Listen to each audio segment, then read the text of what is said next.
26 de julho de 2015, Santa Cruz, Califórnia. Por volta das 18 horas, a polícia local recebeu uma ligação de uma mulher desesperada. Ela ligou de um complexo de apartamentos em Santa Cruz e gritava ao telefone dizendo que sua filha de 8 anos tinha desaparecido. Madison Middleton foi vista pela última vez cerca de 1 hora antes enquanto andava de patinete pelo complexo. Segundo a descrição da mãe, a garota tinha cerca de 1,5 metro de altura, pesava por volta de 48 quilos, tinha cabelos castanhos, usava um vestido roxo e capacete preto enquanto andava em seu patinete branco. A menina era acostumada a brincar nas ruas do complexo onde morava, mas naquele dia ela não voltou para casa no horário de sempre.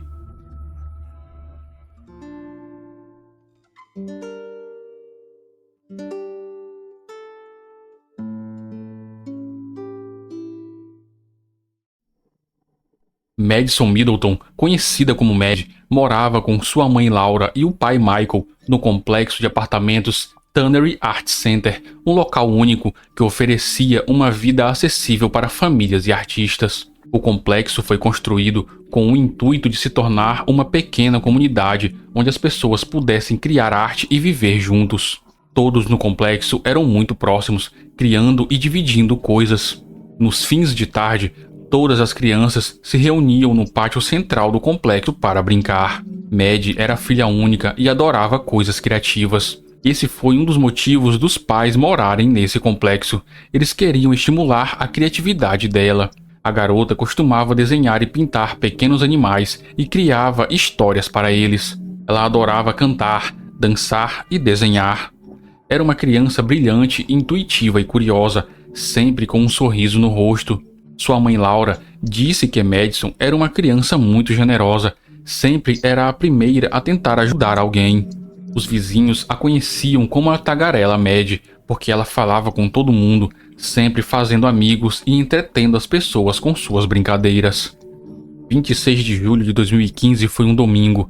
Madison estava em casa com sua mãe e uma amiga dela. Enquanto as duas jogavam um jogo de tabuleiro, a garota decidiu que iria brincar com seu novo presente que tinha sido comprado alguns dias antes e ela estava ansiosa por isso. Então ela pegou seu patinete branco e saiu para andar pelas ruas do tranquilo complexo. Antes de escurecer, ela foi vista por vários vizinhos andando pelas ruas, parando para falar com outras crianças e se divertindo. Por volta das 17 horas, ela foi vista passando por algumas caixas de correio, e esta foi a última vez que alguém a viu. Depois disso, a garota simplesmente desapareceu. Com a estranha demora da filha em voltar para casa, Laura acreditava que a menina tinha ido para a casa de algumas de suas amigas. No entanto, em todas as portas que ela bateu procurando por ela, as pessoas diziam que não tinham visto Madison. Laura começou a entrar em pânico. Sua filha não estava em lugar algum. Após a ligação desesperada, a polícia foi até o complexo de apartamentos e começou o trabalho de investigação rapidamente. Os pais de Madison disseram às autoridades que a filha sempre foi instruída a não ir muito longe sozinha ou a falar com estranhos. Com base em todas as informações da família e de vizinhos, os policiais começaram a trabalhar além da hipótese de desaparecimento e emitiram um alerta Amber. Nos Estados Unidos, os alertas Amber com as características da criança desaparecida são distribuídos através das estações comerciais de rádio, internet, rádio por satélite, estações de TV aberta ou a cabo, pelo sistema de alertas de emergência e pela rádio de meteorologia. Também são enviados por e-mail, sinais eletrônicos de trânsito, outdoors comerciais eletrônicos e através de mensagens de texto. O sistema funciona em 30 países e foi implementado no Brasil em 30 de agosto de 2023, em uma parceria do Ministério da Justiça e Segurança Pública com a empresa Meta, dona do Facebook e Instagram. Diferente de como acontece em outros países, no Brasil, o alerta será emitido para os usuários das duas redes sociais, contendo informações a respeito da pessoa desaparecida e uma foto. A fonte onde pesquisei diz que no momento essa ferramenta está disponível no Ceará, em Minas Gerais e no Distrito Federal. Mas ela será ampliada para outros estados brasileiros, como Amapá, Bahia, Goiás, Paraíba, Paraná, Pernambuco, Rio Grande do Norte, Roraima e São Paulo.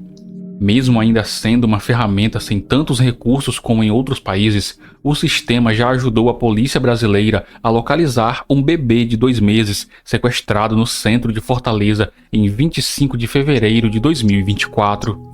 O sistema foi colocado em prática pelo Laboratório de Crimes Cibernéticos da Polícia Civil do Ceará e usuários do Facebook e Instagram, em um raio de 160 quilômetros do local do desaparecimento, receberam um alerta com a imagem da criança raptada.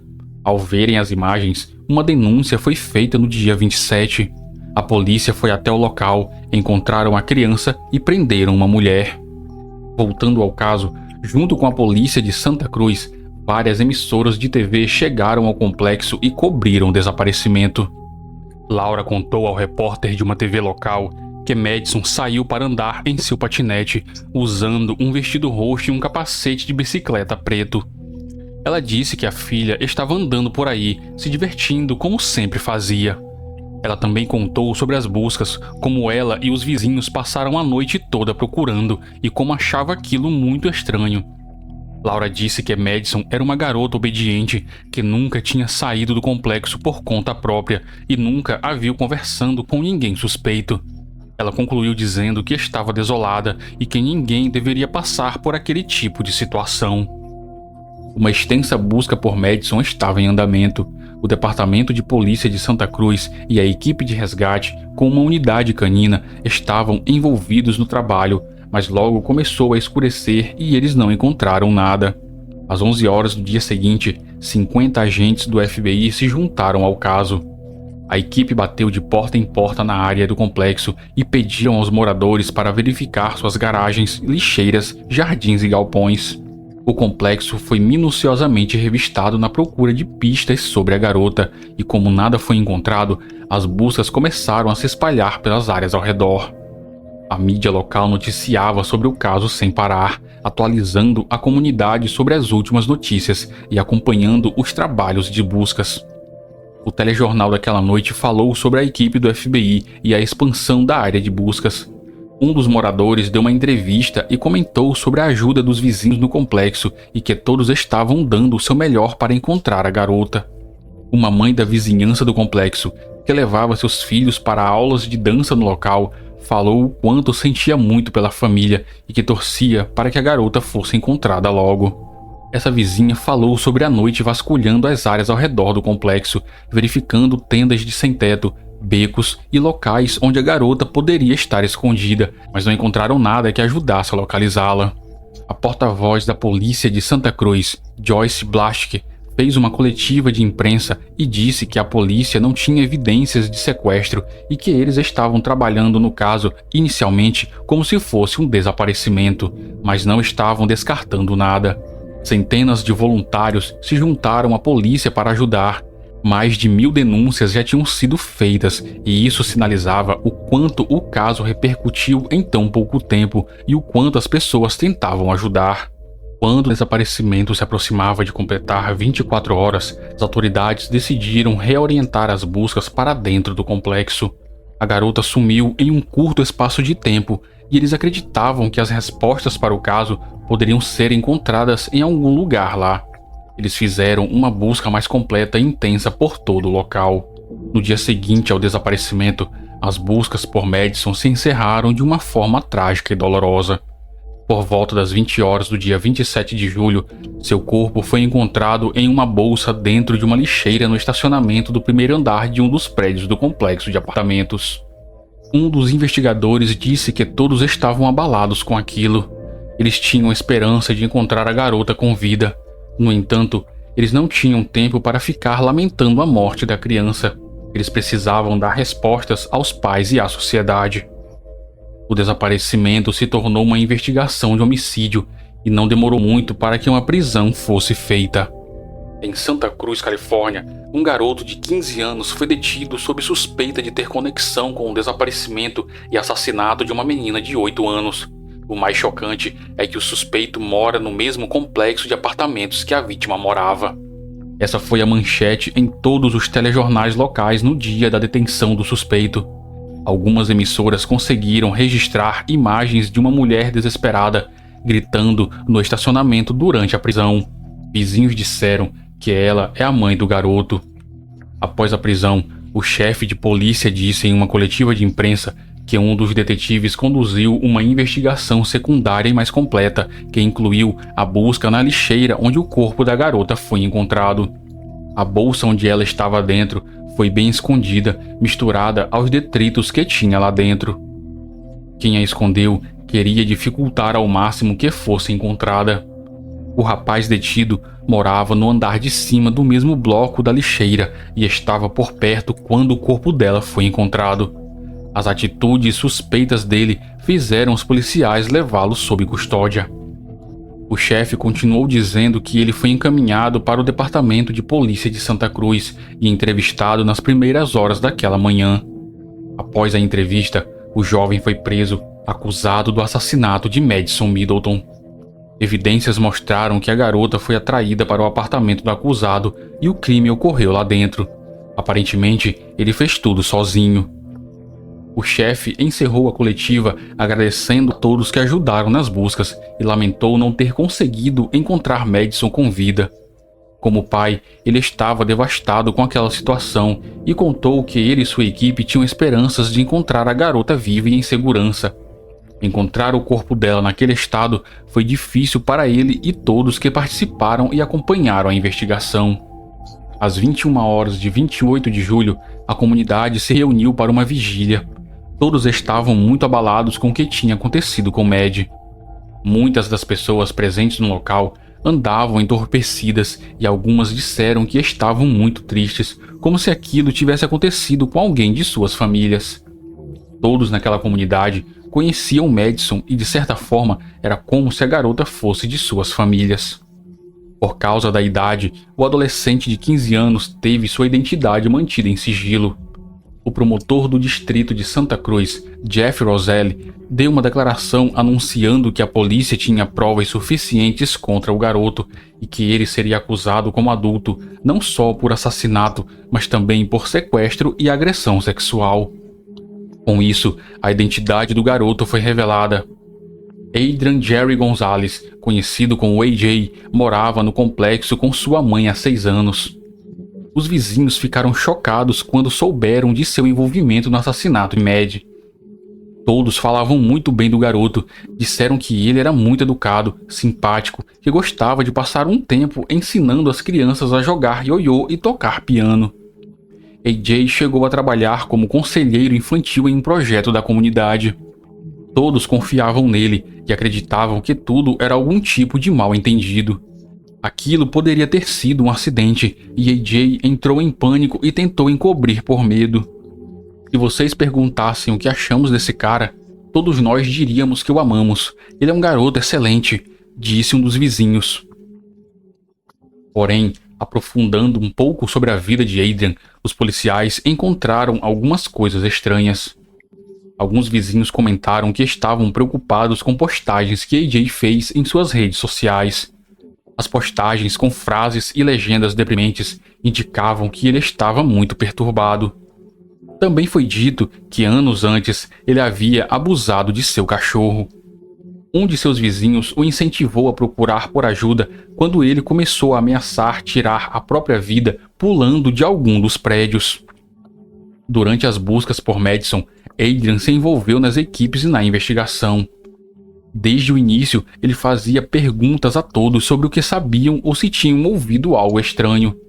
No segundo dia de buscas, quando os policiais decidiram fazer o pente fino dentro do complexo, Adrian observava atentamente quando as lixeiras foram revistadas. No mesmo instante que o corpo da garota foi encontrado, ele começou a correr, mesmo sem ter visto o que tinham encontrado na lixeira. No mesmo dia, ele foi levado para ser interrogado e os agentes perceberam que algo estava errado. Aquele garoto estava escondendo alguma coisa. Detalhes do interrogatório e evidências encontradas no apartamento da mãe de Adrian não foram divulgados. Talvez devido à sua idade, mas o relatório preliminar do legista que examinou o corpo de Mad revelou detalhes macabros do que aconteceu com ela. O documento revelou que a garota estava amarrada e amordaçada com fita adesiva. Ela havia sido espancada e violentada antes de ser estrangulada e esfaqueada. Em um depoimento formal, AJ admitiu o que tinha feito. Ele disse que ofereceu sorvete e atraiu Madison para seu apartamento. A garota o conhecia e confiava nele, então foi fácil levá-la até seu apartamento. Enquanto a garota tomava o sorvete, ele se aproximou por trás dela e a atacou. Ele a amarrou, espancou e agrediu sexualmente antes de estrangulá-la. Acreditando que a garota estava morta, Adrian a colocou dentro de uma bolsa, mas Madison ainda estava viva. Foi então que ele a esfaqueou no pescoço. O relatório do legista concluiu que a garota morreu por asfixia devido à sua posição dentro da bolsa, revelando que Madison ainda estava viva quando foi jogada na lata de lixo. Durante os 3 anos seguintes, uma longa e complexa batalha judicial se arrastou pelos tribunais da Califórnia e dividiu a opinião pública sobre como o caso deveria ser julgado. O promotor Jeff estava decidido a levar Adrian para um julgamento como adulto, enfrentando uma possível condenação à prisão perpétua. Ele acreditava que essa era a única ação a ser tomada para um crime tão monstruoso como aquele, e afirmou que AJ era um predador sexual sem lugar na sociedade. Um juiz concordou com o promotor e utilizou da Lei de Segurança Pública e Reabilitação, aprovada nas eleições gerais estaduais de 8 de novembro de 2016, que permitia que os juízes decidissem se o processo contra um adolescente, dependendo da gravidade do crime, deveria ser passado pelo sistema judicial adulto ao invés do sistema juvenil. Em uma audiência preliminar, Adrian se declarou inocente, apesar de suas admissões. A equipe de defesa tentou transferir o julgamento para uma infração juvenil e usaram o projeto de lei do Senado número 1391, aprovado em 2018, que proibia qualquer pessoa de 14 ou 15 anos de ser julgada como adulta.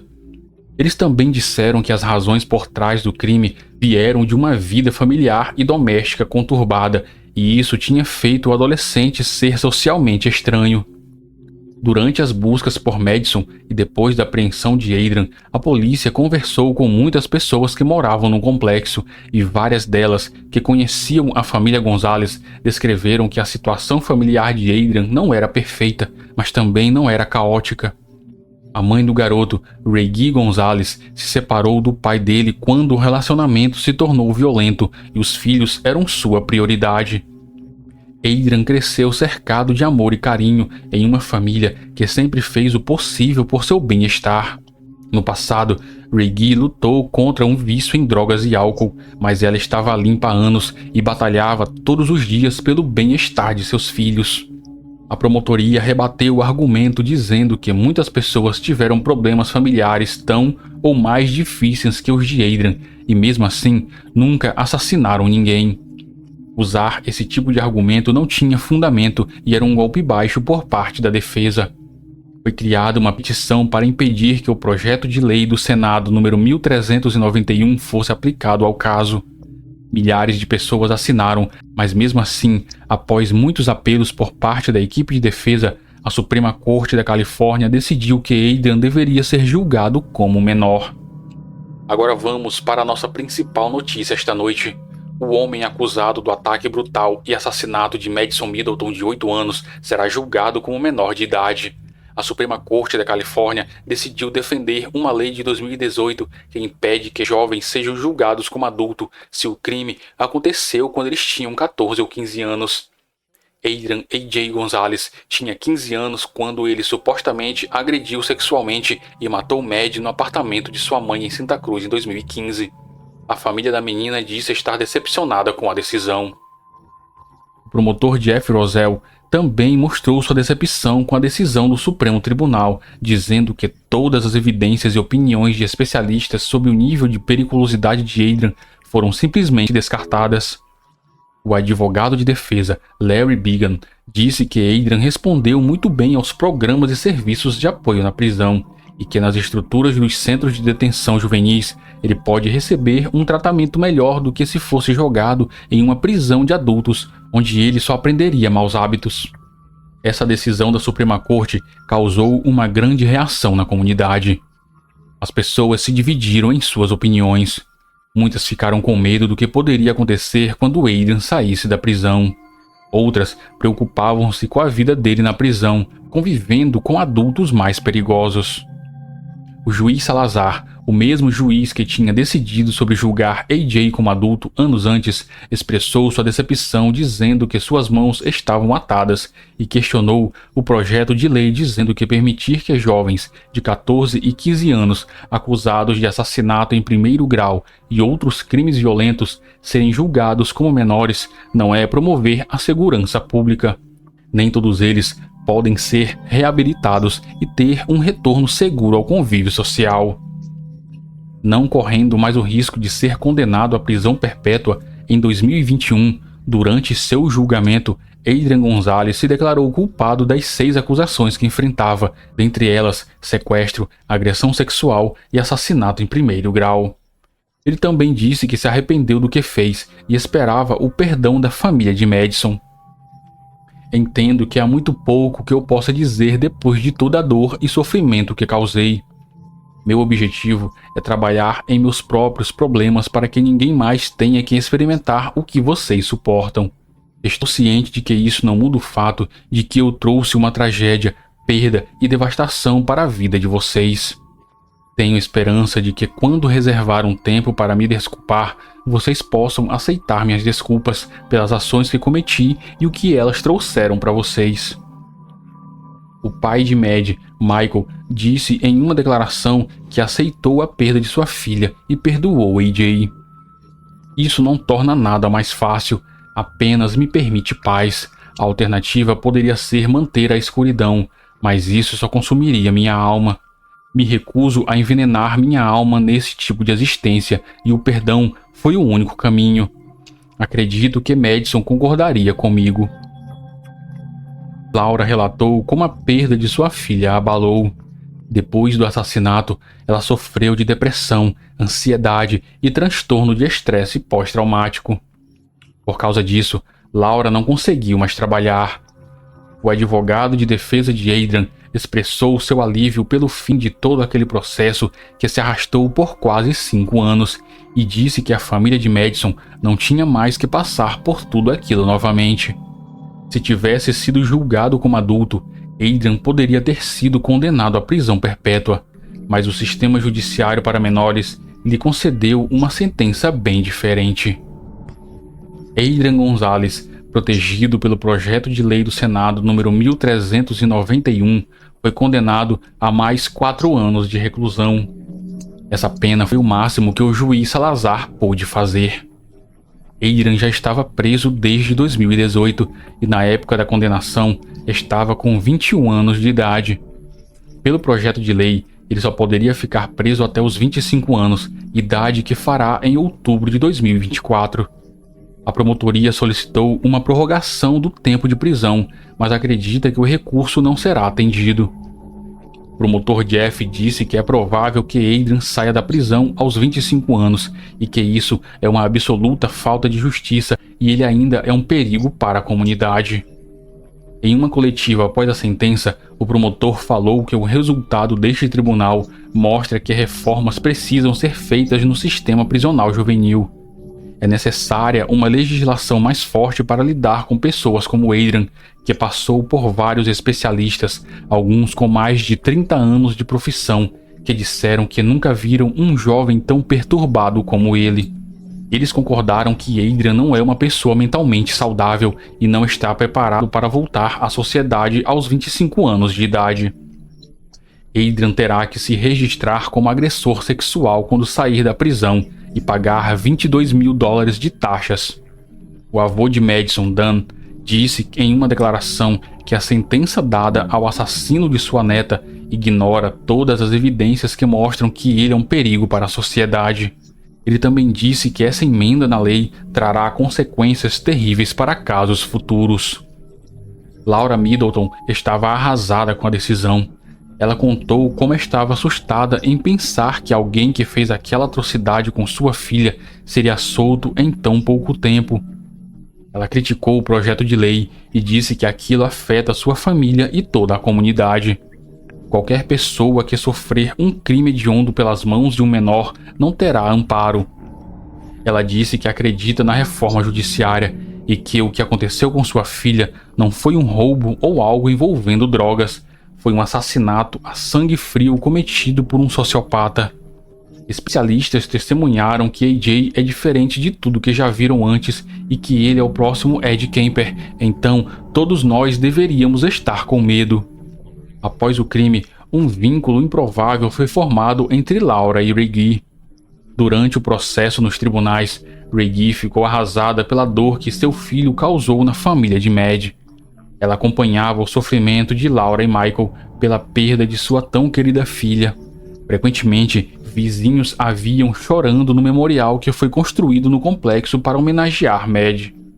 Laura também a via lá, sentava ao seu lado, a abraçava e dizia que a culpa não era dela. Elas amavam seus filhos e as duas os perderam no mesmo dia. Aquela era a verdade delas, e ela, Laura, não a culpava pelo que tinha acontecido. O corpo da pequena Madison foi cremado e seu pai Michael carregava as cinzas dentro do carro para que pudesse ficar perto da filha. Infelizmente, alguém arrombou o veículo e roubou as cinzas da garota que nunca foram recuperadas. A comunidade de artistas onde Madison morava era tão unida que eles continuaram honrando sua memória através de trabalhos artísticos. A garota gostava muito de animais, principalmente de lobos, e uma escultura do animal foi feita em homenagem a ela em uma praia perto de sua casa. Um teatro na cidade colocou o nome de Madison em seu letreiro e várias pinturas da garota, feitas por artistas que moravam no complexo, foram espalhadas pelo local. Uma grande celebração à vida, feita em homenagem a Madison, foi realizada pelos moradores do complexo e vizinhos. Centenas de pessoas compareceram ao local, inclusive o prefeito da cidade na época, Don Lane. Na ocasião, ele falou sobre o ocorrido e declarou o 5 de outubro, dia do aniversário da garota, como Madison's Middleton Day. A família fundou um instituto em homenagem a Madison. O lema é: antes de sair, deixe alguém saber. O objetivo desse instituto é educar as crianças e pais sobre segurança e proteção contra agressões. O complexo de apartamentos Tannery Arts Center nunca mais foi o mesmo, e é provável que nunca mais seja o local tranquilo que os moradores sempre sonharam. Laura disse que sua filha era a luz e o amor de sua vida, e trouxe muita alegria para ela e tantas outras pessoas. Madison estava crescendo e se tornando uma pessoa linda, brilhante, alegre, divertida e de coração generoso. A filha foi a melhor coisa que aconteceu em sua vida e ela sente muito a sua falta. E esse foi o caso de hoje. Eu espero que tenha conseguido passar a história de forma fiel e respeitosa e causando em vocês um pouco da revolta que eu senti com a decisão que foi tomada sobre a condenação de Adrian. Deixe um comentário com sua opinião a respeito do caso e não esqueça de conferir se está inscrito no canal e se deixou o seu like nesse vídeo. Muito obrigado a todos e nos vemos na próxima. Até mais.